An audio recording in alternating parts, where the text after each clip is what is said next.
Friends, good morning. I welcome you all on my YouTube channel. My name is Vishnu Gupta, and on this platform we are learning molecular basis of inheritance, that is for class 12th. So hope so you all students are doing very well and you are understanding all the topics very properly, and if you do have any problem please let me know. Clear? And like button पे ज़रूर press किया करो, उससे क्या होता है मुझे पता लगता है हाँ जितने भी स्टूडेंट्स ने देखा उनको पसंद आया। ठीक है, तो लाइक बटन पे ज़रूर प्रेस कर दिया करो, दैट एनकरेज मी, वो मुझे इनकरेज करता रहता है। तो ये बार बार मुझे बोलने में बहुत अच्छा नहीं लगता कि लाइक बटन पर प्रेस करो। ठीक है, तो I M this platform is only for my all the students और द बायोलॉजी स्टूडेंट्स। ठीक है, जिनको सीखना है, जिनको आगे बढ़ना है, जिनको बायोलॉजी की फील्ड में कुछ ना कुछ मिरेकल करके दिखाना है, उनके लिए ये प्लेटफॉर्म है। तो मैं सबसे रिक्वेस्ट यही करूँगा कि अगर समझ में आ रहा है तो लाइक बटन पर ज़रूर प्रेस कर दिया करो। ठीक है, चलो आगे बढ़ते हैं। देखो, in the previous session we have studied about the transcription. मैंने आपको सबसे पहले ट्रांसक्रिप्शन बताया, ट्रांसक्रिप्शन क्या होता है। ठीक है, then I took the one example, मैंने एक एग्जांपल लिया था जिसमें आपको बताया था कि कैसे हम शादी में जाते हैं खाना खाने। ठीक है, खाने के लिए जाते हैं और किस तरह से हम आगे बढ़ते हैं, हमें आके कोई ना कोई असिस्ट करता है। तो मैंने अपने आप को मैंने क्या बना दिया था, क्या कंसीडर बोल दिया था करने के लिए, आरएनए पॉलीमरेज। तो आपको यहाँ तक समझ में आ गया कि आरएनए पॉलीमरेज एक एंजाइम होता है, वो ट्रांसक्राइब करता है। किसको ट्रांसक्राइब करता है? डीएनए को। डीएनए के दोनों स्ट्रैंड को ट्रांसक्रिप्शन नहीं करता, केवल एक स्ट्रैंड का ट्रांसक्रिप्शन होता है, दैट इज टेम्पलेट। ठीक है, उस स्ट्रैंड का नाम क्या है? Template strand. क्लियर है? तो यहाँ तक समझ में आ गया। उसके बाद मैंने आपको बता दिया था कि in prokaryotes only one type of RNA polymerase is there. ठीक है, एक ही टाइप का आरएनए पॉलीमरेज होता है, that transcribe 3 type of RNA. वो 3 टाइप के आरएनए को क्या करता है? ट्रांसक्राइब करता है। क्लियर है? उसके बाद मैंने आपको प्रोकैरियोट्स में ट्रांसक्रिप्शन के स्टेप्स बता दिए थे। सबसे पहला स्टेप होता है इनिशिएशन। इनिशिएशन में क्या होगा? आरएनए पॉलीमरेज जैसे ही डीएनए जो है वो क्या होगा? ओपन होगा। मैंने आपको वायर के हेल्प से बताया था ना कि जैसे ही डीएनए डुप्लेक्स क्या होगा? ओपन होगा, एक सिग्नल होगा और RNA polymerase will move towards the promoter. और वो किसकी तरफ जाएगा? प्रमोटर रीजन की तरफ जाएगा। आरएनए पॉलीमरेज से कौन आके बाइंड हो जाएगा? Sigma factor, because RNA polymerase can not initiate the process and can not terminate the process. ना वो इनिशिएट कर सकता है ना ही टर्मिनेट कर सकता है, that can only elongate the process. So the sigma factor bind with the RNA polymerase and help in the initiation. उसके बाद जब आरएनए पॉलीमरेज आगे की तरफ बढ़ेगा डीएनए कोडॉन्स की तरफ, डीएनए धीरे धीरे ओपन होते चले जाएंगे। मैंने प्रीवियस सेशन में आपको वायर के हेल्प से बताया था कि किस तरह से वायर ओपन हो रहा है, मतलब डीएनए डुप्लेक्स ओपन हो रहे हैं और आरएनए पॉलीमरेज आगे की तरफ बढ़ रहा है। ठीक है, और in the complementary manner that is adding ribonucleotides, क्योंकि ट्रांसक्रिप्शन हो रहा है, आरएनए बन रहा है, तो राइबोन्यूक्लियोटाइड्स ऐड होते चले जाएंगे। किससे ऐड होते चले जाएंगे? आरएनए पॉलीमरेज से। क्लियर है? आपको मैंने कॉम्प्लीमेंट्री रूल भी बता दिया था कि अगर ए लगा है तो यू लग जाएगा, टी लगा है तो ए लग जाएगा, जी और सी का तो तुम जानते ही हो। केवल कन्फ्यूज़न 2 जगह होगी कि अगर ए लगा होगा तो टी नहीं लगेगा, याद रखना, क्योंकि आरएनए बन रहा है। तो अगर ए लगा है मतलब एडेनिन लगा है तो क्या लग जाएगा? यूरेसिल लग जाएगा। और अगर थायमिन लगा है डीएनए पे, ठीक है, तो कौन सा राइबोन्यूक्लियोटाइड आके ऐड हो जाएगा? एडेनिन। तो ये ध्यान रखना, इस तरह से कॉम्प्लीमेंट्री फैशन में ट्रांसक्रिप्शन होता जाएगा, इलोंगेशन होगा और जैसे ही टर्मिनेटर रीजन पे पहुंचेगा there will be a rho factor, एक रो फैक्टर होगा जो that will detach the RNA, जो आरएनए को क्या कर देगा? आरएनए पॉलीमरेज को क्या कर देगा? डिटैच कर देगा। और आरएनए पॉलीमरेज जब सेपरेट हो जाएगा तो आरएनए भी सेपरेट हो जाएगा। आप इस डायग्राम में देख रहे हो कि आरएनए सेपरेट हो गया और आरएनए पॉलीमरेज रो फैक्टर के साथ में सेपरेट हो गया। आपको पता है RNA polymerase will be free to transcribe another strand of the DNA. ठीक है, वो दूसरे स्ट्रैंड को ट्रांसक्राइब करने के लिए चला जाएगा और ये जो आरएनए है इसका ट्रांसलेशन होने लगेगा। मैंने बताया था कि प्रोकैरियोट्स में whatever RNA is produce that is mature RNA, उसको कोई भी प्रोसेसिंग करने की ज़रूरत नहीं है। आपको पता होगा प्रोसेसिंग मतलब जैसे अगर कोई भी चीज़ तैयार होती है, प्रिपेयर होती है, तो उसको प्रोसेसिंग करने की ज़रूरत होती है जिससे वो मैच्योर हो जाए, फुल्ली मैच्योर हो जाए, मतलब वो यूज़ होने के काबिल बन जाए। ठीक है, जैसे हम लोग सुबह, मैंने आपको बताया था जब हम सुबह उठते हैं तो हम स्कूल जाने के काबिल नहीं होते। ठीक है। तो हम क्या करते हैं, बाथिंग करते हैं, ठीक है, उसके बाद पूजा करते हैं, उसके बाद ड्रेस पहनते हैं। तो इस तरह से ये सारा प्रोसीजर है मैच्योर होने का। Then you are ready to go to school, ठीक है। लेकिन जो प्रोकैरियोटिक आरएनए है वो जब भी प्रोड्यूस होता है वो मैच्योर प्रोड्यूस होता है, उसको कोई भी प्रोसेसिंग की नीड नहीं होती है। क्लियर है? तो इतना समझ में आ गया होगा आपको कि किस तरह से प्रोकैरियोटिक ट्रांसक्रिप्शन कंप्लीट हो गया। अब हम आगे बढ़ते हैं यूकैरियोटिक ट्रांसक्रिप्शन पे। प्रोकैरियोटिक ट्रांसक्रिप्शन याद रखना, ठीक है, कि एक ही आरएनए पॉलीमरेज होगा, वो पूरे डीएनए को, मतलब 3 टाइप के आरएनए को ट्रांसक्राइब करेगा, ठीक है। और बैक्टीरिया में क्या होता है कि ट्रांसक्रिप्शन कंप्लीट होने के पहले ही ट्रांसलेशन भी स्टार्ट हो जाता है, मतलब ट्रांसक्रिप्शन चल रहा है, पीछे से ट्रांसलेशन भी स्टार्ट हो जाएगा। ऐसा क्यों होता है? क्योंकि ये प्रोसेस कहाँ हो रहा है, साइटोप्लाज्म में हो रहा है, ठीक है। There is no differentiation within the nucleoid, nucleus तो है ही नहीं, इसलिए कोई डिफरेंशिएशन तो है ही नहीं, ठीक है। लेकिन यूकैरियोट्स में ऐसा नहीं होगा क्योंकि वहाँ पे न्यूक्लियस भी है और न्यूक्लियस सेपरेट है साइटोप्लाज्म से, तो ये ध्यान रखना। आगे वैसे मैं बताऊंगा आपको कि प्रोकैरियोटिक और यूकैरियोटिक में ट्रांसक्रिप्शन में क्या डिफरेंसेस होते हैं। अब देखो, अगर आपको प्रोकैरियोटिक, मैंने प्रीवियस सेशन में भी बताया था कि अगर आपको प्रोकैरियोटिक ट्रांसक्रिप्शन समझ में आ गया तो यूकैरियोटिक ट्रांसक्रिप्शन समझने में बहुत ज़्यादा प्रॉब्लम नहीं आएगी, ठीक है, क्योंकि आप मेंटली प्रिपेयर होगे कि क्या होता है डीएनए से आरएनए बनना। डीएनए से आरएनए बनने के लिए 2 चीज़ों की प्री रिक्विजिट होती है, ठीक है। क्या क्या प्री रिक्विजिट होती है? पहला, राइबोन्यूक्लियोटाइड्स। बिना राइबोन्यूक्लियोटाइड्स के डीएनए आरएनए में ट्रांसक्राइब नहीं होगा। दूसरा, आरएनए पॉलीमरेज जो ट्रांसक्रिप्शन करेगा, ठीक है, जो उस प्रोसेस को कैटालाइज करेगा। क्लियर है? तो इस तरह से आपको समझ में आ गया कि एक तो राइबोन्यूक्लियोटाइड्स चाहिए, क्यों? क्योंकि डीएनए से आरएनए बनना है, और दूसरा क्या चाहिए? आरएनए पॉलीमरेज, ठीक। आरएनए पॉलीमरेज की प्रॉपर्टी भी मैंने आपको बता दी, तो that can not initiate, that can not terminate, ठीक है। तो इसीलिए sigma factor present at the promoter region and rho factor present at the terminator region, वो दोनों इनिशिएशन और टर्मिनेशन में हेल्प करते हैं, ठीक है। तो इतनी बात समझ में आ गई। अब हम आगे बढ़ते हैं, ट्रांसक्रिप्शन इन यूकैरियोट्स देखते हैं। देखो इस डायग्राम में आपको क्या दिख रहा है, पहले वाला तो आपको समझ में आ ही गया। अब देख रहा है कि ये जो आरएनए है, ठीक, देख रहे हो यहाँ पे जो आरएनए है, ठीक है, वो एलोंगेट हो रहा है, मतलब वो आगे बढ़ रहा है। ये आरएनए पॉलीमरेज हो गया, जो बीच में एंजाइम लगा है वो क्या है? आरएनए पॉलीमरेज है, और ये क्या है? आरएनए है, ठीक है। इस तरह से ट्रांसक्रिप्शन हो रहा है, वो आप पहले से पढ़ के आ रहे हो कि राइबोन्यूक्लियोटाइड्स होते हैं, उसके बाद आरएनए पॉलीमरेज राइबोन्यूक्लियोटाइड्स को कॉम्प्लीमेंट्री मैनर में, फैशन में ऐड करता चला जाता है, ठीक है। डीएनए डुप्लेक्स ओपन होते जाते हैं, जैसे जैसे आरएनए पॉलीमरेज आगे बढ़ते जाएगा, पीछे से डीएनए डुप्लेक्स फॉर्मेशन होता चला जाएगा, ठीक है। और जैसे ही टर्मिनेटर रीजन आएगा, जो RNA will detach, the RNA जो होगा, नेसेंट आरएनए जो आरएनए बना है वो क्या हो जाएगा? सेपरेट हो जाएगा। क्लियर है? उसके बाद एक चीज़ देखो यहाँ पे कि जो प्रोकैरियोटिक में जो आरएनए बनता था, ठीक है, वो मैच्योर आरएनए बनता था, उसको कोई प्रोसेसिंग की नीड नहीं होती थी। लेकिन यहाँ देखो ये क्या हो रहा है, आरएनए पे 5' एंड आके जुड़ गया और आरएनए पे इधर 3' एंड पे कुछ आके जुड़ गया। इस प्रोसेस को बोलते हैं कैपिंग और टेलिंग। अभी हम आगे बढ़ेंगे, ठीक है, इसके बारे में हम आगे पढ़ेंगे भी, ठीक है, जब हम आगे बढ़ेंगे तो पढ़ेंगे। क्लियर है? तो कैपिंग किस रीजन पे आ रही है? 5' पे, ठीक है, क्योंकि आपको पता है जो भी आरएनए बनेगा डीएनए से, उसकी पोलरिटी क्या होगी? 5' to 3'। क्यों? क्योंकि डीएनए की टेम्पलेट की पोलरिटी क्या थी? 3 to 5। मैंने आपको ट्रिक बता रखी है, टेम्पलेट की पोलरिटी 3, 5, 3 to 5, इसीलिए हमेशा आरएनए की पोलरिटी क्या होगी? 5' to 3'। समझ में आ गई बात? उसके बाद देखो एक चीज़ और हो रही है, स्प्लाइसिंग। इस प्रोसेस को बोलते हैं स्प्लाइसिंग। मतलब एक्चुअली जो यूकैरियोटिक आरएनए होते हैं उनके पास, ठीक है, बहुत सारे ऐसे सेगमेंट्स होते हैं, they can not participate in the protein synthesis, amino acid formation नहीं करते हैं। समझ में आई बात? ठीक है, क्योंकि आगे ट्रांसलेशन होना है। ट्रांसलेशन में किसकी ज़रूरत होती है? अमीनो एसिड की ज़रूरत होती है।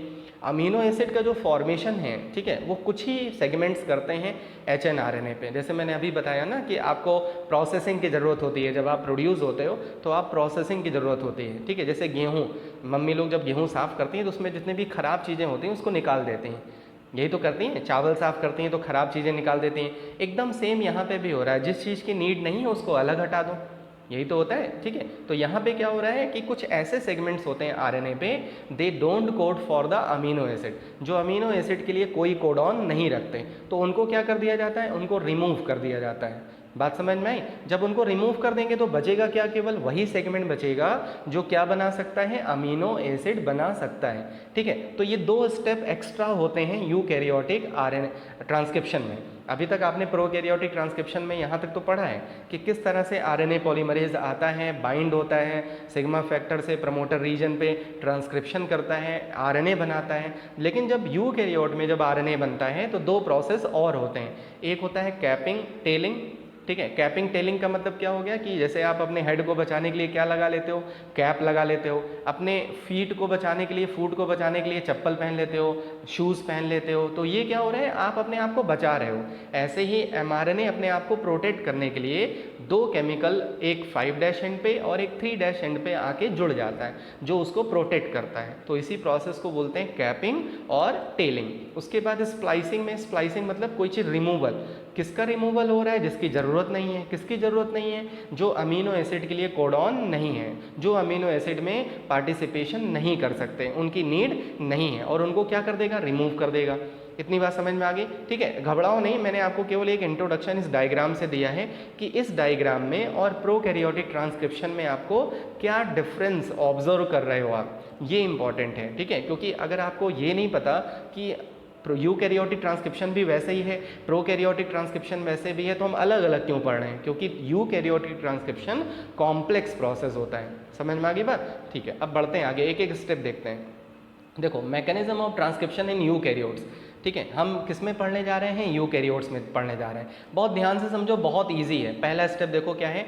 Activation of ribonucleotides. आपको पता है ribonucleotides are present but they are inactivated. लेकिन वो क्या होते हैं? इनएक्टिवेटेड होते हैं।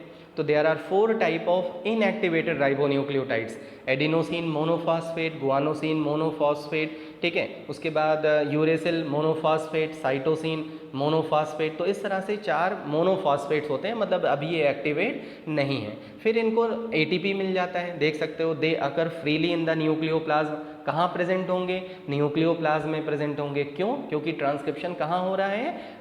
यूकैरियोट में ट्रांसक्रिप्शन कहाँ होगा? न्यूक्लियस में होगा। तो ये राइबोन्यूक्लियोटाइड्स कहाँ प्रेजेंट होंगे? न्यूक्लियोप्लाज्म में प्रेजेंट होंगे। किस फॉर्म में प्रेजेंट होंगे? इनएक्टिवेटेड फॉर्म में प्रेजेंट होंगे। समझ में आया? फिर इनको जब एटीपी मिल जाएगी, when they will get ATP they will get active. जैसे किसी को भी एनर्जी मिल जाती है तो एक्टिव हो जाता है, हमें खाना मिल जाता है, ठीक है, हमें सोने को अच्छे से मिल जाता है तो हम एक्टिव हो जाते हैं। ऐसे ही जो राइबोन्यूक्लियोटाइड्स हैं उनको एटीपी मिल जाएगा, ठीक है, फास्फोराइलेशन जिसको बोलते हैं। फास्फोराइलेशन मतलब एटीपी क्या होना? ऐड होना, जिससे क्या हो जाते हैं? एक्टिवेट हो जाते हैं। अब देखो क्या हो गया? एडिनोसिन ट्राईफॉस्फेट हो गया। अभी तक क्या था? मोनोफॉस्फेट था। गुआनोसिन ट्राईफॉस्फेट हो गया, यूरिडिन ट्राईफॉस्फेट हो गया, साइटोसिन ट्राईफॉस्फेट हो गया। इसका मतलब है पायरो मतलब फॉस्फेट इसमें आके जुड़ गया और ये एक्टिव हो गए। एक्टिव इन द सेंस कि now they can participate in the process of transcription. अब ये किस में पार्टिसिपेट कर सकते हैं? ट्रांसक्रिप्शन। क्योंकि आपको पता है बिना राइबोन्यूक्लियोटाइड्स के ट्रांसक्रिप्शन का तो कोई सवाल ही नहीं उठता। समझ में आ गई बात? ठीक है, चलो अब आगे बढ़ते हो। सबसे पहला स्टेप ये हो गया। उसके बाद binding of RNA polymerase to DNA duplex. ठीक है, फिर आरएनए पॉलीमरेज किससे बाइंड हो जाएगा?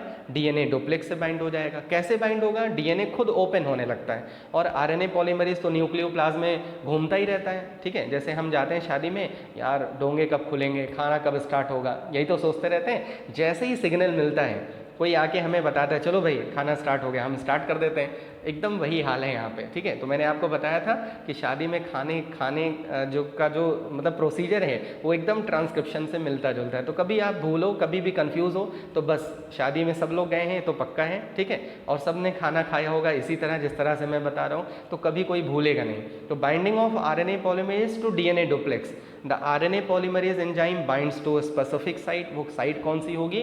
प्रमोटर साइट होगी। समझ में आई बात? प्रमोटर आप कैसे बताओगे प्रमोटर कहाँ प्रेजेंट होता है? Promoter is present at the 5' end of the coding strand, ठीक है, and terminator is present at the 3' end of the coding strand. लेकिन टेम्पलेट की पोलरिटी क्या है? 3 to 5। याद रखना टेम्पलेट की पोलरिटी क्या है? 3 to 5, जिसका ट्रांसक्रिप्शन होना है। तो प्रमोटर रीजन पे, स्पेसिफिक रीजन पे जाके बाइंड हो गया, which DNA strand has to be transcribe. Promoter ही डिटरमाइन करता है। कभी भी अगर ये क्वेश्चन पूछ ले कोई कि कौन डिटरमाइन करता है किसका ट्रांसक्रिप्शन होना है, तो प्रमोटर ही डिटरमाइन करता है किसका ट्रांसक्रिप्शन होना है। क्लियर है? ठीक है, अब ये दो स्टेप समझ में आ गए कि आरएनए पॉलीमरेज कहाँ जाके बाइंड हो गया, प्रमोटर रीजन पे, और प्रमोटर रीजन ही डिसाइड करेगा कि टेम्पलेट का ट्रांसक्रिप्शन होना है कि कोडिंग, और तुम्हें पता है पहले से ही कि टेम्पलेट का ही ट्रांसक्रिप्शन होना है। ठीक है, अब आ जाओ बेस पेयरिंग। बाइंड तो हो गया, अब बेस पेयरिंग करेगा। बेस पेयरिंग का क्या रूल है मैंने आपको बता रखा है, U अपोजिट A। अगर डीएनए पे A लगा है तो क्या लग जाएगा, U लग जाएगा। ठीक है, A अपोजिट T, अगर डीएनए पे T लगा है तो आरएनए कौन सा लग जाएगा, A लग जाएगा। C और G का तो वही रहता है जो आपने पढ़ रखा है, C opposite G and G opposite C। ठीक है, क्लियर है? तो इसी को बोलते हैं क्या, बेस पेयरिंग। राइबोन्यूक्लियोटाइड्स ट्राइफॉस्फेट जो एक्टिवेटेड है in the surrounding medium come to lie opposite the nitrogenous base of DNA. याद रखना, जो नाइट्रोजनस बेस है, नाइट्रोजनस बेस मतलब जैसे डीएनए पे क्या लगा है, एडेनिन, तो वो क्या है, नाइट्रोजनस बेस है, उसके अपोजिट कौन आ जाएगा, यूरेसिल आ जाएगा। समझ में आ गई बात? इस तरह से प्रोसेस आगे बढ़ता चला जाएगा। क्लियर है? तो इस तरह से बेस पेयरिंग होती रहेगी। अभी मैं आपको 3D डायग्राम, 3D वीडियो में एकदम और अच्छे से आपको क्लियर हो जाएगा, बस आप स्टेप को समझते रहो कि हाँ ये स्टेप होते हैं। ठीक है, तो ये तीसरा स्टेप हो गया। नेक्स्ट है formation of RNA chain. RNA chain का फॉर्मेशन होगा with the help of RNA polymerase the adjacent ribonucleotides. Adjacent मतलब एक के बाद एक, the held over DNA template, वो धीरे धीरे डीएनए टेम्पलेट पे ऐसे अरेंज होते रहेंगे टू फॉर्म आरएनए चेन। और क्या बनाएंगे, आरएनए चेन बनाएंगे। As the RNA chain formation initiate sigma factor separates. ये आपको मैंने पहले से ही बता रखा है कि सिग्मा फैक्टर आरएनए पॉलीमरेज से बाइंड हो जाता है पहले ही, जब प्रमोटर रीजन पे वो पहुंचता है तुरंत सिग्मा फैक्टर उससे बाइंड हो जाता है, और जैसे ही प्रोसेस को इनिशिएट करता है सिग्मा फैक्टर सेपरेट हो जाता है। ठीक है, जैसे मैंने खाने वाला बताया था। क्लियर है? तो इस तरह से आपको ये समझ में आ गया कि आरएनए चेन कैसे फॉर्म हो रही है। अब देखो आरएनए चेन बनती चली जा रही है, कब सेपरेट होगी, जब वो टर्मिनेटर रीजन पे पहुंच जाएगा। Separation of RNA chain with the help of rho factor. Rho factor कहाँ प्रेजेंट होगा, टर्मिनेटर रीजन पे। टर्मिनेटर रीजन कहाँ होगा, 3' end of the coding strand पे प्रेजेंट होगा, याद रखना। ठीक है, जैसे ही आरएनए पॉलीमरेज वहाँ पहुँचेगा आरएनए की चेन लेके, अपनी टीम लेके, तुरंत ही वहाँ पे रो फैक्टर कहेगा अब चलो तुम्हारा काम खत्म। आरएनए पॉलीमरेज को क्या कर देगा, डिटैच कर देगा। और आरएनए पॉलीमरेज से जुड़ा कौन हुआ था, आरएनए, तो आरएनए भी सेपरेट हो जाएगा और आरएनए पॉलीमरेज भी क्या हो जाएगा, डिटैच हो जाएगा। बात समझ में आई? तो इस तरह से जो आरएनए यहाँ से रिलीज होगा वो प्राइमरी ट्रांसक्रिप्ट होगा, याद रखना। अभी वो मैच्योर नहीं है, इसीलिए उसको क्या बुला रहे हैं, प्राइमरी ट्रांसक्रिप्ट। जो सब ट्रांसक्रिप्शन के बाद जो सेगमेंट बनता है उसको बुलाते हैं प्राइमरी ट्रांसक्रिप्ट। डुप्लेक्स, पीछे से क्या होता जाएगा, डुप्लेक्स फॉर्मेशन। जो डीएनए ओपन हो गया था वो धीरे धीरे फिर से बाइंड होता चला जाएगा। तो डीएनए डुप्लेक्स में as the RNA chain is released the transcribe region of DNA molecules get hydrogen bond, उनके हाइड्रोजन बॉन्ड फिर से जुड़ जाएंगे और डीएनए डबल हेलिक्स बनता फिर से चला जाएगा। क्लियर है? तो इस तरह से डीएनए फिर से बाइंड हो जाएगा। ऐसा नहीं डीएनए हमेशा खुला रहेगा, जैसे डोंगे का बताया था कि आपने खाना निकाला तो पीछे से डोंगे बंद होते चले जाएंगे। समझ में आ गई बात? ठीक है, तो इस तरह से आरएनए आपको समझ में आ गया ट्रांसक्रिप्शन कैसे हो रहा है। अब लेकिन जो यूकैरियोटिक ट्रांसक्रिप्शन है ना, उसमें याद रखना जो भी आरएनए बना है वो है क्या है, एचएनआरएनए, उसको बुलाते हैं हम hnRNA.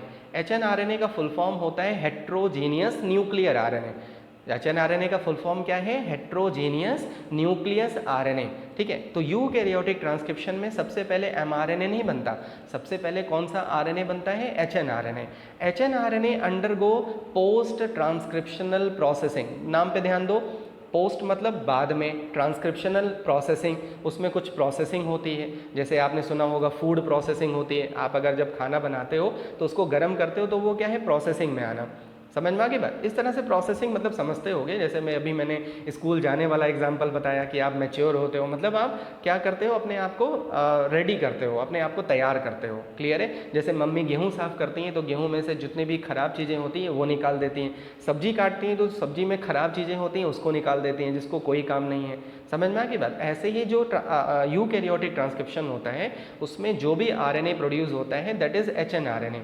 HnRNA has to undergo the post transcriptional processing. उसमें ट्रांसक्रिप्शन के बाद में कुछ प्रोसेस होते हैं। उसके बाद वो mRNA बनता है, याद रखना, ठीक है। सबसे पहले वो mRNA नहीं बनता, लेकिन प्रोकैरियोटिक में mRNA पहले ही बन जाता था, वहाँ पे कोई भी पोस्ट ट्रांसक्रिप्शनल प्रोसेसिंग की ज़रूरत नहीं पड़ती थी, ठीक है। तो RNA formed in eukaryotes is known as primary transcript, जिसको हम और क्या बुला सकते हैं, HNRNA। HNRNA का फुल फॉर्म क्या है, हेट्रोजीनियस न्यूक्लियर RNA। अब इसमें दो स्टेप होंगे, पहला स्टेप होगा कैपिंग, ठीक है। कैपिंग मतलब मैंने बताया था ना, जब भी RNA न्यूक्लियस से रिलीज होगा तो उसको प्रोटेक्शन की ज़रूरत होगी, तो इसीलिए 5' एंड पे एक केमिकल आके ऐड हो जाता है जिसका नाम है 7 मेथिल गुआनोसिन ट्राईफॉस्फेट। इसको आप शॉर्ट फॉर्म में याद कर सकते हो 7, ठीक है, 7 मेथिल, ठीक है, मेथिल गुआनोसिन ट्राईफॉस्फेट। ये केमिकल आके कहाँ पे ऐड हो जाता है, 5' एंड पे, और इसी स्टेप को क्या बुलाते हैं, कैपिंग। समझ में आ गई बात, जैसे ही RNA फॉर्म होने लगता है कैपिंग होने लगती है, क्लियर है। उसके बाद बताओ टेलिंग किधर होगी, 3' एंड पे। 3' एंड पे एक केमिकल आके ऐड हो जाएगा जिसका नाम होगा पॉलीएडिनिलेट। वो एडिनिन का ही रेसिड्यू होता है, याद रखना, एडिनिन का ही रेसिड्यू होता है जिसको बुलाते हैं पॉलीएडिनिलेट, ठीक है, जिसको हम पॉली ए टेल के नाम से जानते हैं। ये किस एंड पे आके ऐड हो जाएगा, 3' एंड पे। इसका मतलब है जैसे ही प्राइमरी ट्रांसक्रिप्ट बना, सबसे पहले कौन सा स्टेप होगा, कैपिंग और टेलिंग। कैपिंग मतलब 5' एंड पे एक केमिकल आके ऐड हो जाएगा जिसका नाम क्या है, 7 मेथिल गुआनोसिन ट्राईफॉस्फेट। और टेल रीजन मतलब 3' एंड पे कौन सा केमिकल आके ऐड हो जाएगा, पॉलीएडिनिलेट, क्लियर है। इस तरह से कैपिंग टेलिंग प्रोसेस हो जाएगा। अब देखो कैपिंग टेलिंग के बाद क्या होगा, after capping telling splicing. Splicing में क्या होगा, मैंने आपको बताया था कि जो HNRNA होता है उसमें 2 रीजन होते हैं, एक इंट्रॉन और एक एक्सॉन। समझ में आ गई बात। इंट्रॉन्स जो है नॉन कोडिंग एरियाज होते हैं, नाम पे ध्यान दो, नॉन कोडिंग एरियाज मतलब ऐसे एरियाज जिनका कोई मतलब ही नहीं है, they can not participate in the amino acid formation, वो अमीनो एसिड का फॉर्मेशन नहीं कर सकते, ठीक है, तो उनको क्या बुलाते हैं, इंट्रॉन्स बुलाते हैं। And those area those can participate in the protein synthesis, उनको क्या बुलाएंगे, कोडिंग एरियाज और एक्सॉन्स।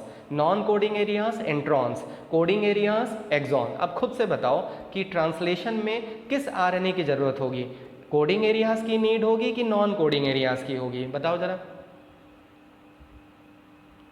कोडिंग एरियाज की ज़रूरत होगी जिसको हम क्या बुलाते हैं, एक्सॉन्स। तो किसकी नीड नहीं है, इंट्रॉन्स की नीड नहीं है, मतलब ये जो इंट्रॉन्स लगे हैं इनकी नीड नहीं है। तो देख सकते हो यहाँ पे इंट्रॉन्स हटने लगे, इंट्रॉन्स को इन्होंने क्या कर दिया, हटा दिया। इंट्रॉन्स कैसे ही हटते हैं अभी मैं बता रहा हूँ। इंट्रॉन्स क्या हो गए, हट गए, ठीक है। जब देखो जैसे ये मान लो पूरा जुड़ा हुआ है, इसके बीच से अगर कोई चीज़ हटेगी तो गैप आ जाएगा। जैसे DNA है, DNA से बीच में से कोई चीज़ अगर कट करके हटा लोगे तो बीच में गैप आ जाएगा कि नहीं आ जाएगा। इस गैप को जोड़ने के लिए बताओ कौन सा एंजाइम होगा, मैंने आपको DNA रेप्लिकेशन में बता रखा है, ठीक है, बहुत लोग के दिमाग में आ गया होगा, DNA लाइगेज। तो DNA लाइगेज इनको क्या कर देगा, जोड़ देगा। बीच में जो नॉन कोडिंग एरियाज थे उनको हटा दिया गया, और जो उनके बीच में गैप थे उस DNA को क्या, RNA को क्या कर दिया गया, जोड़ दिया गया। किसने जोड़ दिया, DNA ligase, sorry ligase enzyme ने, DNA नहीं बोलोगे क्योंकि यहाँ पे RNA को जोड़ना है, तो लाइगेज ने आके इन दोनों को क्या कर दिया, ऐड कर दिया। तो इस तरह से क्या बन जाएगा, mRNA बन जाएगा, क्लियर है। सबसे पहले क्या था, HNRNA था, उसके बाद क्या हुआ, कैपिंग टेलिंग हुआ। कैपिंग और टेलिंग की क्या नीड है, प्रोटेक्शन की ज़रूरत है। क्यों, क्योंकि जब RNA न्यूक्लियस से कहाँ आएगा, साइटोप्लाज्म में आएगा, तो किसकी ज़रूरत पड़ेगी, प्रोटेक्शन की नीड होगी, ठीक है। उसके बाद जो HNRNA होता है यूकैरियोटिक में, उसमें 2 एरियाज लगे होते हैं, एक नॉन कोडिंग एरियाज इंट्रॉन्स और कोडिंग एरियाज एक्सॉन्स। किसकी नीड नहीं है ट्रांसलेशन में, नॉन कोडिंग एरियाज की ज़रूरत नहीं है, तो उसको रिमूव कर देंगे। उसी प्रोसेस को बोलते हैं स्प्लाइसिंग। जब स्प्लाइसिंग होती है तो RNA के बीच में गैप आ जाता है, मतलब उसको जोड़ कौन देता है, लाइगेज। लाइगेज जब ऐड कर देगा तो पूरी तरह से वो क्या बन जाएगा, mRNA। अब जाके क्या बना, mRNA बना, याद रखना, ठीक है। सबसे पहले HNRNA बनता है, उसके बाद क्या बनता है, mRNA बनता है, क्लियर है, ठीक है। तो यूकैरियोटिक ट्रांसक्रिप्शन में 2 प्रोसेस और होते हैं जिसको बुलाते हैं पोस्ट ट्रांसक्रिप्शनल प्रोसेस। पहला प्रोसेस कैपिंग टेलिंग और दूसरा प्रोसेस स्प्लाइसिंग। स्प्लाइसिंग में किसका रिमूवल होता है, इंट्रॉन्स का, और किसका एडिशन होता है, मतलब कौन रह जाता है, दैट इज एक्सॉन्स। क्यों रह जाता है, इसका रीजन आपको पता लग गया। तो इस तरह से यूकैरियोटिक ट्रांसक्रिप्शन आपको पूरी तरह से समझ में आ गया। अब मैं ये बता दूं जो आपकी बुक में नहीं है, ठीक है, आपकी बुक में कुछ पॉइंट्स नहीं है जो मैं बताने जा रहा हूँ कि जो स्प्लाइसिंग है वो होती कैसे। ठीक है, जैसे मान लो एक धागा है और धागे में आपको बीच में से कुछ हटाना है। ठीक है, एक मिनट, मेरे पास वायर है कि नहीं है,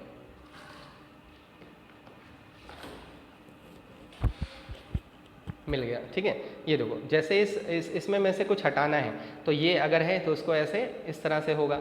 ठीक है, इस तरह से, तो इसको क्या करेंगे, इसको हटा देंगे। मतलब जब इधर दोनों साइड से प्रेशर बनाओगे, ये देखो ऐसे बीच में ऐसे उड़ जा रहा है ना, इसको क्या कर देंगे, हटा देंगे। एकदम ऐसे ही दो डिस्प्लाइजोसोम्स आके जुड़ जाते हैं। ठीक है, अभी मैं आगे बता रहा हूँ, देखो कैसे जो है रिमूवल होता है इंट्रॉन्स का। याद रखना ये आपके एनसीईआरटी में नहीं है।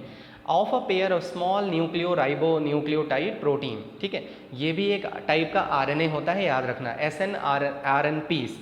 SNRNPs का फुल फॉर्म क्या हो गया, small nuclear ribo nucleo protein. ठीक है, ये प्रोटीन आरएनए के दोनों एंड पे आके ऐसे जुड़ जाते हैं। ये देखो मेरे हाथ को देखो, ये एक SNRNA यहाँ आ गया, एक SNRNA यहाँ आ गया।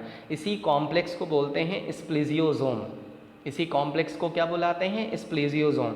दोनों प्रेशर क्रिएट करते हैं जिससे जो एंट्रॉन्स होता है वो बाहर की तरफ हट जाता है, मतलब उसको क्या कर देते हैं, कट कर देते हैं। 1 binds to 5' end 1 binds to the 3' ठीक है, स्प्लीजियोसोम फॉर्म। ये जो मैंने दोनों हाथ हैं ये क्या बन गए, स्प्लीजियोसोम बन गए। ठीक है, दोनों के बीच में जो इंटरेक्शन होता है, अब दोनों प्रेशर लगाएंगे ऐसे, देखो इंटरेक्शन हो रहा है। इंटरेक्शन पे क्या हो रहा है, ये पार्ट ऐसे नीचे की तरफ आ रहा है ना, तो जो एंट्रॉन्स होगा वो रिमूव हो जाएगा। The spliceosome uses energy of ATP to cut RNA। RNA मतलब एंट्रॉन्स को क्या करेगा, कट कर देगा। ठीक है, द एंजाइम लाइगेज, और जो बीच में गैप बचेगा उसको कौन ज्वाइन कर देगा, लाइगेज उसको ज्वाइन कर देगा। तो इस तरह से स्प्लाइसिंग हो जाएगी। किसका रिमूवल हो गया, एंट्रॉन्स का, और कौन ऐड हो गया, एक्सॉन्स। तो इसी प्रोसेस को क्या बुलाते हैं, स्प्लाइसिंग। बात समझ में आ गई होगी। ठीक है, कि स्प्लाइसिंग क्या होता है। अब देखो एक चीज़ और है, ये भी आपके एनसीईआरटी में नहीं है। 3 टाइप्स ऑफ RNA पॉलीमरेज होते हैं यूकैरियोट्स में। RNA पॉलीमरेज 1, मैंने आपको एक ट्रिक बताई थी कि आपके लाइफ में सबसे बड़ा इंपॉर्टेंट एग्जाम कौन है, जिनको मेडिकल करना है, PMT मतलब प्री मेडिकल टेस्ट। ठीक है, वैसे तो आजकल नीट एग्जाम होता है, लेकिन नीट भी एक टाइप का क्या है, प्री मेडिकल टेस्ट ही तो है। ठीक है, तो देखो RNA पॉलीमरेज 1, 2 और 3, तो यहाँ पे लिखोगे P, यहाँ लिखोगे M, यहाँ लिखोगे T, लेकिन P को रिप्लेस कर दोगे R से, RMT। तो इस तरह से RNA पॉलीमरेज किसको ट्रांसक्राइब, 1 किसको ट्रांसक्राइब करेगा, RRNA को। RNA पॉलीमरेज 2 किसको ट्रांसक्राइब करेगा, mRNA को। लेकिन आपको पता है mRNA सबसे पहले ट्रांसक्राइब नहीं होता, HNRNA होता है, याद रखना। ठीक है, और RNA पॉलीमरेज 3 किसको ट्रांसक्राइब करेगा, tRNA को। क्लियर है, तो इस तरह से समझ, ये तो आपके सिलेबस में है कि 1, 2, 3, 1 ट्रांसक्राइब RRNA, 2 ट्रांसक्राइब HNRNA और mRNA। ठीक है, और 3rd ट्रांसक्राइब tRNA, ये तो सिलेबस में है। लेकिन अब देखो मैं कुछ एक्स्ट्रा चीज़ें बताने जा रहा हूँ जो आपके कॉम्पिटिटिव एग्जाम के लिए भी इंपॉर्टेंट हो सकती है। बोर्ड एग्जाम में तो नहीं पूछेगा, लेकिन कॉम्पिटिटिव एग्जाम में बहुत इंपॉर्टेंट है। RNA polymerase 1 is located in the nucleoli. Nucleoli मतलब न्यूक्लियोलस, आप जानते हो ना, न्यूक्लियस में एक और ऑर्गेनल होता है जिसका नाम है न्यूक्लियोलाई। और याद होगा न्यूक्लियोलस में ही राइबोसोम का फॉर्मेशन होता है, आपने पढ़ रखा है। ठीक है, तो RNA पॉलीमरेज 1 की लोकेशन क्या होगी, न्यूक्लियोलाई होगी। And transcribe the synthesis of precursor. Precursor मतलब पहले, जिसके पहले जो RNA होते हैं, precursor of RRNA। Precursor RRNA कौन कौन से होते हैं, 28, 18 और 5.8। ये 3 प्रीकर्सर होते हैं किसके, RRNA के, याद रखना। एक RRNA का टाइप होता है जिसका नाम है 5S RNA। क्या नाम है उसका, 5S RRNA। ठीक है, लेकिन इसका ट्रांसक्रिप्शन RNA पॉलीमरेज 1 नहीं करता, याद रखना, बहुत इंपॉर्टेंट है। जब भी RRNA के प्रीकर्सर आ जाएं तो ये भी प्रीकर्सर है, 5S RRNA भी प्रीकर्सर है, लेकिन इसका ट्रांसक्रिप्शन 1 नहीं करता। ठीक है, अभी मैं आगे बताऊंगा इसका ट्रांसक्रिप्शन दूसरे पॉलीमरेज करते हैं। फिर से बता दूं, ये सिलेबस में नहीं है, आपकी एक्स्ट्रा नॉलेज के लिए है। ठीक है, तो RRNAs के प्रीकर्सर 4 हो गए वैसे तो, 28S RNA, ठीक है, 18S RNA और 5.S RRNA। लेकिन जो एक होता है उसका ट्रांसक्रिप्शन कौन नहीं करता, 1 नहीं करता, 5S RRNA का ट्रांसक्रिप्शन 1 नहीं करता। ठीक है, इस तरह से RNA पॉलीमरेज 2 जो होता है, that is located in the nucleoplasm. वो कहाँ पे लोकेटेड होगा, न्यूक्लियोप्लाज्म में लोकेटेड होगा। और किसका ट्रांसक्रिप्शन करेगा, precursor of mRNA, precursor of mRNA कौन हो गया? hnRNA हो गया, ये तो आपको पता है, अभी आपने पढ़ाया मैंने आपको, ठीक है, कि hnRNA दो प्रोसेस में जाता है, कैपिंग, टेलिंग और स्प्लाइसिंग, तब जाके वो किस में चेंज होता है? mRNA में चेंज होता है। उसके बाद लास्ट है RNA polymerase 3 is located in the nucleoplasm, वो कहाँ पे लोकेटेड होगा? न्यूक्लियोप्लाज्म में लोकेटेड होगा, and it is responsible for synthesis of the precursor of 5s rRNA, याद है ना, ठीक है, 5s rRNA किसका टाइप है? rRNA का, यही एक ऐसा rRNA है जिसका ट्रांसक्रिप्शन पॉलीमरेज 3 करता है, 1 नहीं करता, ठीक है, लेकिन इसको आपको लिखना नहीं है, ये कॉम्पिटिटिव एग्जाम में आएगा, ठीक है।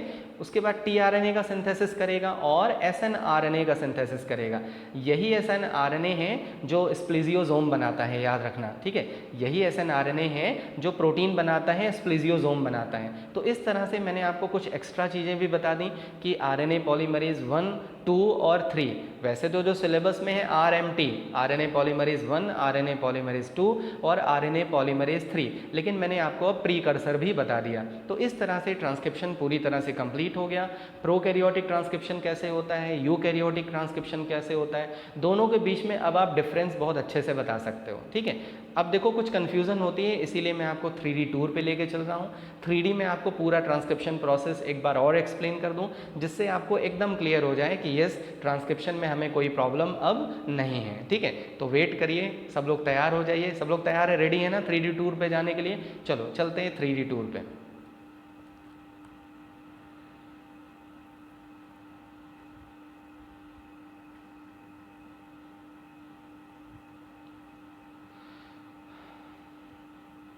वेट करिए, ठीक है। अब देखो यहाँ पे क्या दिखा रहा है? डीएनए दिखा रहा है, ठीक है, आपने पढ़ा है ना, डीएनए का ट्रांसक्रिप्शन होता है, डीएनए पे जीन्स लगे होते हैं, जीन्स मतलब जो जिसम पे जो है कंट्रोल करते हैं, जो कैरेक्टर्स को कैरी करते हैं, ठीक है, यूनिट्स होती हैं, उनको बोलते हैं जीन्स। दो रीजन आपने पढ़ा है, डीएनए पे दो रीजन होते हैं, एक प्रमोटर रीजन और एक टर्मिनेटर रीजन, ठीक है। डबल स्टैंडर्ड होता है, तो प्रमोटर रीजन कहाँ प्रेजेंट होगा? 5' end of the coding strand, देखो प्रमोटर रीजन है, ठीक है। प्रमोटर रीजन पे एक फैक्टर आके बाइंड हो गया, ये आरएनए पॉलीमरेज है। प्रमोटर रीजन पे कौन आके बाइंड हो गया? आरएनए पॉलीमरेज, ठीक है। अब आरएनए ये जो घूम रहे हैं आप देख रहे हो, ये हैं राइबोन्यूक्लियोटाइड्स जो एक्टिव हो चुके हैं। ये देखो डबल स्टैंडर्ड डीएनए ओपन हो गया, उसका डुप्लेक्स ओपन हो गया। ये जो आके जुड़ रहे हैं इनको देखो, ये क्या है? आरएनए बनने लगा। किस एंड से बनने लगा? 5' to 3'। कॉम्प्लीमेंट्री बेस पेयर आपको मैंने बता रखा है, कॉम्प्लीमेंट्री बेस पेयर क्या होते हैं। और इस तरह से मैसेंजर आरएनए आपको पता है एचएनआरएनए बनेगा, ठीक है। आरएनए पॉलीमरेज आगे की तरफ जा रहा है, जैसे ही टर्मिनेटर रीजन पे पहुंचेगा कौन सा फैक्टर होगा? रो फैक्टर होगा, जो इसको डिटैच कर देगा, सेपरेट कर देगा। देख सकते हो ये आरएनए यहाँ पे बन गया है, आरएनए पॉलीमरेज सेपरेट हो गया, ये क्या बना? एचएनआरएनए, ठीक है। यूकैरियोटिक ट्रांसक्रिप्शन में आपको पता है एचएनआरएनए बनता है। ये देखो जो येलो कलर है, ठीक है, ये क्या है? एक्सॉन्स हैं, सॉरी रेड कलर क्या है? एक्सॉन्स हैं। और जो येलो कलर से दिख रहे हैं वो एंट्रॉन्स हैं। किसका रिमूवल होना है? एंट्रॉन्स का। अब देखो एंट्रॉन्स का रिमूवल कैसे होगा? स्प्लिजियोसोम्स आके जुड़ जाएंगे, ठीक है। सबसे पहले कैपिंग और टेलिंग होगी। ये देखो कैपिंग हो गई, 5' एंड पे कैपिंग हो गई और 3' एंड पे टेलिंग हो गई, ठीक है। कैपिंग और टेलिंग, ये स्प्लिजियोसोम्स आ रहे हैं, ठीक है। SNRNP स्प्लिजियोसोम्स मतलब ये प्रोटीन होती है। देख सकते हो कैसे? इस तरह से मैंने बताया था ना, इस तरह से आके बाइंड हुए और एंट्रॉन्स को हटा दिया, ठीक है। एक्साइज मतलब इंट्रॉन्स, मतलब इंट्रॉन्स को क्या कर दिया? हटा दिया। तो इस तरह से जब इंट्रॉन्स हट जाएंगे, स्प्लाइसिंग हो जाएगा, तो क्या बन जाएगा? Mature RNA, mRNA। अब mRNA न्यूक्लियस से बाहर की तरफ आ गया, ठीक है। ये mRNA न्यूक्लियस से बाहर की तरफ आ गया। बात समझ में आ गई? इस तरह से आपको मैंने क्या बता दिया कि ट्रांसक्रिप्शन 3D में भी दिखा दिया कि किस तरह से ट्रांसक्रिप्शन होता है। सबसे पहले डबल स्टैंडर्ड डीएनए था, ठीक है। डबल स्टैंडर्ड डीएनए पे दो रीजन होते हैं, प्रमोटर और टर्मिनेटर, ठीक है। दो स्टैंड होते हैं, टेम्पलेट और कोडिंग। उसके बाद आरएनए पॉलीमरेज प्रमोटर रीजन पे आ गया, ठीक है, जहाँ पे कौन सा फैक्टर लगा है? सिग्मा फैक्टर लगा है। सिग्मा फैक्टर फिर से इसको मैं दिखा दूं आपको बताते हुए, सिग्मा फैक्टर जो होता है उस पर आके आरएनए पॉलीमरेज बाइंड हो जाता है, ठीक है। और सिग्मा फैक्टर प्रोसेस को इनिशिएट कर देता है। जब प्रोसेस को इनिशिएट कर देगा, ठीक है, तो कॉम्प्लीमेंट्री रूल में डीएनए ओपन होते जाएंगे और कॉम्प्लीमेंट्री रूल में आरएनए का फॉर्मेशन होता चला जाएगा। क्लियर है? स्टार्ट कहाँ से हो रहा है? प्रमोटर से, और एंड कहाँ पे होगा? टर्मिनेटर रीजन पे इसकी मतलब कंप्लीशन होगा। बात समझ में आई? ठीक है। ये इस तरह से आरएनए पॉलीमरेज है, आरएनए पॉलीमरेज आके बाइंड हो जाएगा, ट्रांसक्रिप्शन का स्टार्ट कर देगा। ठीक है, स्टार्ट कौन करेगा? सिग्मा फैक्टर, याद रखना, क्योंकि ये इनिशिएट नहीं कर सकता। ये जो घूम रहे हैं ये राइबोन्यूक्लियोटाइड्स हैं। ठीक है, राइबोन्यूक्लियोटाइड्स मतलब यूरेसिल, एडेनिन, गुआनिन और साइटोसिन। डीएनए पे जहाँ पे एडेनिन लगेगा वहाँ यूरेसिल लग जाएगा, जहाँ थाइमिन होगा वहाँ एडेनिन लग जाएगा, जहाँ गुआनिन होगा वहाँ साइटोसिन, जहाँ साइटोसिन होगा वहाँ पे गुआनिन। और क्या पोलरिटी होगी जो एमआरएनए बनेगा? 5' to 3'। इस तरह से 5' to 3' सीक्वेंस में पोलरिटी में एमआरएनए का फॉर्मेशन होगा, मतलब एचएनआरएनए का फॉर्मेशन होगा। जैसे ही टर्मिनेटर रीजन पे पहुंचेगा वहाँ पे कौन सा फैक्टर लगा होगा? रो फैक्टर लगा होगा। रो फैक्टर आरएनए को आरएनए पॉलीमरेज के साथ सेपरेट कर देगा। आरएनए पॉलीमरेज फिर से ट्रांसक्रिप्शन के लिए रेडी हो जाएगा। लेकिन जो आरएनए बनेगा, आपको पता है यूकैरियोटिक आरएनए में 2 प्रोसेस एक्स्ट्रा होते हैं, एक होता है कैपिंग और टेलिंग। ठीक है, और दूसरा क्या होता है? स्प्लाइसिंग। स्प्लाइसिंग मतलब removal of introns, addition of exons. ठीक है, रिमूवल कौन करेगा? स्प्लिजियोसोम। ये कुछ प्रोटीन्स होती हैं जो आरएनए पे आके बाइंड हो जाती हैं दोनों सीक्वेंस पे, और इस तरह से इंट्रॉन्स को क्या कर देते हैं? रिमूव कर देते हैं। तो इस तरह से कैपिंग टेलिंग हो गई। अब देखो स्प्लिजियोसोम्स हो रहा है, स्प्लिजियोसोम आ रहा है और इनको क्या कर देगा? रिमूव कर देगा। ये स्प्लिजियोसोम्स हैं जो 4 यूनिट आके ऐसे ऐड हो गई। ये देखो प्रेशर बनाती हैं, मतलब ये इस तरह से प्रेशर एक्सर्ट करती हैं, एटीपी एनर्जी यूज़ करती हैं और इंट्रॉन्स को रिमूव कर देती हैं। जब इंट्रॉन्स रिमूव कर हो जाता है तो देख सकते हो ये एमआरएनए कहाँ बना? न्यूक्लियस में बना। अब ये एमआरएनए बाहर की तरफ जाएगा। ठीक है, देखो ये साइटोप्लाज्म में चला गया। क्लियर है? तो आगे हम लोग जब पढ़ेंगे ट्रांसलेशन तो इसके आगे का प्रोसेस पढ़ेंगे। तो इस तरह से आपको ट्रांसक्रिप्शन मैंने 3D में भी दिखा दिया, बहुत अच्छे से समझ में आ गया होगा। ठीक है, कोई प्रॉब्लम नहीं होगी। अब अगर आपको कोई प्रॉब्लम होगी तो फिर भी कमेंट बॉक्स में लिखना कि ये सर अभी भी मुझे प्रॉब्लम है। वैसे आई एम 99.9% श्योर कि आपको कोई प्रॉब्लम अब नहीं आएगी, आपको अच्छे से समझ में आ गया होगा। ठीक है, तो इस तरह से मैं सेशन को यहीं पे कंप्लीट कर रहा हूँ। और जैसे मैंने बोला है, लाइक बटन पे जरूर प्रेस करना। ठीक है, और जिनको भी ट्रांसक्रिप्शन ऐसे पढ़ना है प्लीज़ उनको जरूर कम्युनिकेट करना कि you can study the transcription in this way. ठीक है, कि खाना खाने, शादी में जो हम खाना खाने जाते हैं उससे हम कोरिलेट कर सकते हैं ट्रांसक्रिप्शन को। ठीक है, तो I am completing this session. Hope so that you are revising all the topics and stay at your home, stay fit, stay healthy. जय हिंद, जय Bharat, love you, good bye.